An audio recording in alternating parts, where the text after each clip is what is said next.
Hello everyone, কেমন আছো তোমরা সবাই? আশা করি ভালোই আছো। আমি এখন রাত্র কয়টা বাজে তোমরা নিশ্চয়ই দেখতে পাচ্ছ। ১:৩০ বাজে, ১:৩০টারও উপরে, ১:৩০ বাজে। আমি এখন এই টাইমে তোমাদের সাথে একটু কথা বলবো। কথাটা তার মানে আমার মন থেকে বলার ইচ্ছা হয়েছে, তাই আমি ভাবলাম যে আমি বললে আমার মনটা একটু হালকা লাগবে। কথাটা হলো, আমার মাথাতে দেখো ফোঁটা। আমি এখন অষ্টপ্রহরে গেছিলাম। অষ্টপ্রহর বলতে হরের নাম কীর্তন। সেখানে গেছি, ১২টার সময় গেছি, ১-২ ঘন্টা থাকলাম, তারপর চলে আসলাম। বিশ্বাস করো, ধরো ঠাকুরের প্রতি তো ভক্তি সবারই থাকে, আমারও আছে, কিন্তু সেখানে যাওয়ার পর আমি ঘর থেকে ভেবে গিয়েছিলাম কি আমি মোবাইলটা নিয়ে যাব, সেখানে গিয়ে একটু ভিডিও করব। কিন্তু আচানক তার মানে সেখানে যাওয়ার পর আমি যখন কীর্তনটা শুনতে বসলাম, তখন আমার মাইন্ড থেকে না ভিডিও করার ব্যাপারটা একদম চলে গেছে। আমি জানি না কেন, কিন্তু আমার মনটা টোটালি কীর্তনটা শোনার জন্য একদম মন দিয়ে শুনছিলাম আমি কীর্তনটা। কোথায় যেন একটা হারিয়ে যাওয়ার মতো একটা অনুভূতি। নর্মালি এরকম খুব কম হয়, মনে হয় এত রাত্রেবেলা গেছি তার জন্য এরকম হয়েছে, আমি জানি না।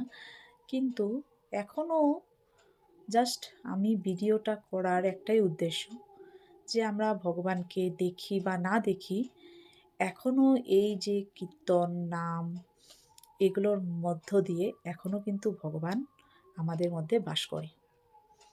আমরা যদি মন থেকে কিছু ভাবি, মন থেকে কিছু ভালোবাসি, সেটা কিন্তু ভগবান আমাদেরকে দেয়। আরেকটা বল মানে বলবো না তাই ভাবছি, বলে ফেলি। কারণ তোমরাও আমাদের ফ্যামিলি, তো তোমাদের সাথে কিছু বলতে কোনো লজ্জার কিছু নেই। সেখানে আমরা মহাপ্রসাদ পেয়েছি।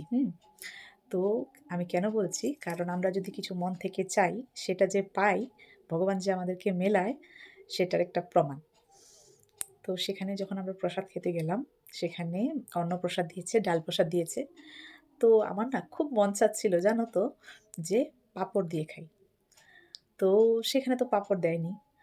আমি আমার হাজব্যান্ডকে বললাম যে পাঁপড় আনলে ভালো হতো। বলে কি, এখানে তুমি পাঁপড় কী করে পাবে?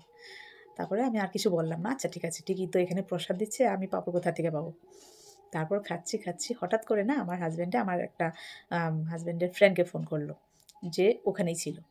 বলল, যা তো ১ প্যাকেট পাঁপড় নিয়ে আয়। আর সত্যি বন্ধুটা না আমাদের জন্য এই রাত্র ১টার সময় আমাদের জন্য পাঁপড় আনলো। তার অর্থ একটাই, তার মানে আমার মনটা চেয়েছিল পাঁপড় খাওয়ার জন্য। প্রসাদের সাথে পাঁপড় খাবো ভেবেছিলাম, কিন্তু কোথার থেকে আসবে সেটা কিন্তু কোনো গ্যারান্টি নেই, কোনো রাস্তা নেই। কিন্তু মন থেকে চেয়েছিলাম, তার জন্য ভগবান কিন্তু আমাদেরকে পাঁপড় পাইয়ে দিয়েছে। সে যেই আনুক, সেটা একটা অনলি মাধ্যম। সে তাকে ভগবানই পাঠিয়েছে। আমি বলবো তাকে ভগবানই পাঠিয়েছে, কারণ আমি মন থেকে চেয়েছিলাম। সেই জন্যই এখনের ভিডিওটা করা।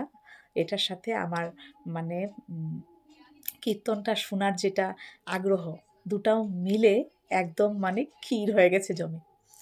এই রাত্র ১টা-২টার সময় কেউ ভিডিও বানায়, আমি বানালাম। কারণ আমি খুব খুশি এই কীর্তনগুলো দেখে। আর আমার সাথে যেটা ইনসিডেন্ট হলো, সেটা আমি যদি শেয়ার না করতাম, আমার রাত্রিবেলা ঘুম হতো না। তো আজকে আমি এতটুকুই বলব। আবার অন্য ভিডিও করব তোমাদের সাথে, জমিয়ে আড্ডা দেব। এখনের মতো এতটুকুই। আর তোমাদের যদি আমার ভিডিওটা ভালো লাগে, তাহলে লাইক কমেন্ট করতে বলবো না। শুধু একবার বলবে, রাধে রাধে।